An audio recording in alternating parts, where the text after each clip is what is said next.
Hey everybody, it's Dave Juno, the Meniere's Disease Warrior. How y'all doing? Actually, I'm doing great today. Um, so it's not what the video is about, but I've talked about it earlier. I did have the COVID and my flu vaccine shot together on Tuesday, and it felt awful ever since with vertigo and all kinds of fun stuff. It really triggered my Meniere's disease. So, yeah, I pretty much was down and out Wednesday and Thursday, and today I feel pretty good. So, the doctor was right. I would feel like shit for 3 days. But that's not what I want to talk about. So, to carry on with the series of, drugs we've been talking about, surgeries I've been talking about, today I thought I would do gentamicin. Now, it's not something that has been talked about a lot. I don't know if they have stopped trying to do gentamicin. But I don't see too many questions about it. But it's an option for us. And a lot of times it's probably a better option for us than having a labyrinthectomy because they don't need to cut you behind your ear. So, gentamicin, it's an antibiotic, and it's used to treat other things besides Meniere's. But I'm really only going to talk about Meniere's with it. But I will tell you what it's used for.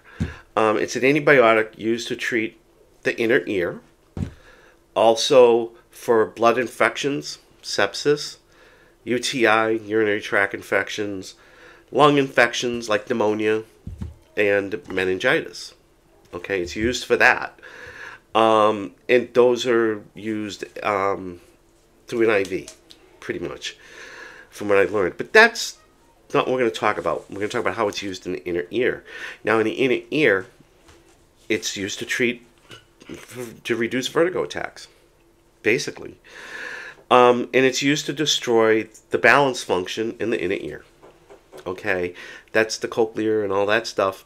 It's used to destroy the nerve and all that stuff. And it was explained to me one way, and I kind of forget. I couldn't really find where I found the right explanation. But it basically, the gentamicin is ototoxic. It's basically poison in your ear. The inner ear does not like it. So it's poison. And it will just destroy it. It'll destroy that inner ear. It'll kill the balance nerves. It will kill the hearing. Okay? Even though the first thing I saw said it could increase your hearing. No, it doesn't. Because I know it doesn't because I've had it done 5 times. So they'll usually will use it in an ear that the hearing is already shot. Like you've already had you're down to 5% hearing. You're barely hearing anything out of your ear. That's why they did it in I did the figure, sorry. That's why they did it in my left ear, because I only had 5% hearing. I couldn't hear anything. So when I first got diagnosed with it, that was one of the things they tried. Okay? And with me, it didn't work because my eardrum was so thick that it was like a sponge. It was just sucking up the gentamicin because they inject it in your ear just like the steroid. Now, if they drilled a hole, put a tube in there and inject it in a tube, I probably would have been a lot better. But you will lose hearing. You may not lose all of it. If they do it and you have maybe 50% hearing in that ear and they do it, you're going to lose some hearing. Maybe not all of it, but some. So yeah, and it's ototoxic. It's for the inner ear. I'm reading my notes. I take notes when I'm doing this stuff, so I know. But they usually will just use it in the ear if it's bad hearing. But every doctor's different, Everybody has their own thing. There are doctors that don't agree with beta-histine. There are doctors that say it's a godsend for Meniere's patients. It's the same thing with almost any drug with this disease, and that's what sucks. Okay? Because there's not one thing that works. Everybody's different. Side effects. Okay, there are some side effects. Now, these are only the side effects for the inner ear. Because if you have it injected into your bloodstream, there's a whole slew of them. And we're only going to deal with the middle ear, because the inner ear, because that's what we're here for. And if you want to know what all these side effects are, you can look it up yourself on Google. But pain in the injection site, yes. You won't feel it right away because they do numb your ear before they inject it in. But if you don't have a tube in there already, it hurts like hell. When you're home, when you get home, it will throb. I'm not going to lie, because I know someone's going to say, "Oh, I did it, though. It didn't hurt me." Well, maybe you don't remember, but I remember it killed me all 5 times. And, or fever and headache, which, the one thing, that side effect they didn't put down was vertigo. Okay? Because I'll explain that in a minute. But fever or headache, I remember I had the headache once. So, and you will get vertigo. Okay? You'll get it when they shoot it. Okay? That'll last about 10-15 minutes. But later on in the day, you'll start getting vertigo. And you really, if you take this shot, like when I gave it to me 5 times, I was out of work for a month. Each time. So, it was like, you got to recover from it. Because this thing's killing nerves. It's killing your hearing. It's killing all this stuff. And like I've said before in other videos, now you got to go to vestibular therapy too, because your brain is like, whoa, what the hell's going on? Why aren't these signals coming to me anymore? And it has to try to rewire itself and adjust and all this other stuff, and then you got to adjust to the other ear.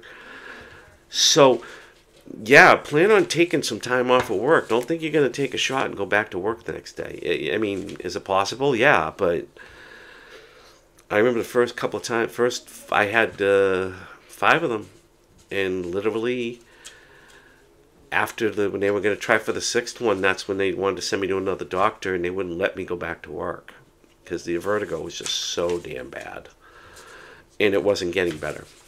So, but that's for me.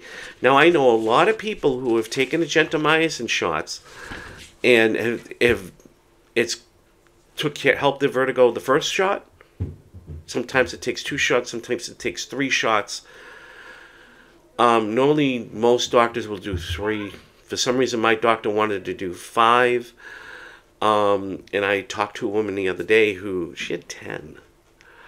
But she said it worked. So, it helped her. So she had 10. But it helped her for a while. So, but yeah, that's it for gentamicin. It's really it's an antibiotic that they do use. Okay, but in the ear it's poison, and there's a lot of success with it. Now there are cases, like I said, like mine, that didn't do too well, and that was because my eardrum was so thick, so scarred from ear infections that I had in my 20s. I didn't have them in a kid. I had them in my 20s and 30s. That they were so scarred that the medicine couldn't get through, and if it did, it wasn't a lot. It wasn't much, because the eardrum is like a sponge. It was like a sponge. It was just soaking everything up instead of letting it go through. So, but yeah, I mean, I got that vertigo part taken care of. Had good 2019 with the labyrinthectomy. 2019 I had it done, and then this year, 2023, vertigo started coming back in bits and pieces like in 2022. And then 2023 is when it really hit in the beginning of the year in March, and went through all the tests, and they said, yeah, you have Meniere's disease in your right ear as well. The one thing is that people don't understand with this is, I'm going to tell you, the tinnitus does not go away. Okay? And I said the Zoom meeting the other day, we were talking about, somebody asked me if the labyrinthectomy took care of my tinnitus. No. Tinnitus comes from your brain. Okay? And what it is that, and the reason why that SPI-1005 is in development, because it's rebuilding the hair cells in your ear, in your inner ear. And that's the theory behind it. It causes them to grow, and then the signals can get to your brain. What happens is, the reason why you still have the tinnitus is because those sounds are not getting to the brain. And the brain doesn't know how to process it. Or it's hearing something weird. Okay? Like you hear a gong, gong. Well, your brain is getting that signal that it's... So when it gets to the brain, it's... And it has no idea what to do. So it comes back as tinnitus. So in labyrinthectomy, you're still going to have tinnitus. Okay? You're still going to have tinnitus. As a matter of fact, I think my tinnitus got a little worse afterwards. But, that's why people always are trying to push herbal cares and all this stuff for tinnitus. And the thing is, you got to know where it comes from. And it comes from your brain. It doesn't come from the ear. Even though you're hearing it, it doesn't come from the ear. It's your brain. And that's it for gentamicin. So I hope this helps some people learn some more about it. And that's what this channel is about. It's about helping people. It's not about anything else. It's not about getting rich, anything like that. So I will talk to you all soon. Take care. Have a great weekend. Bye.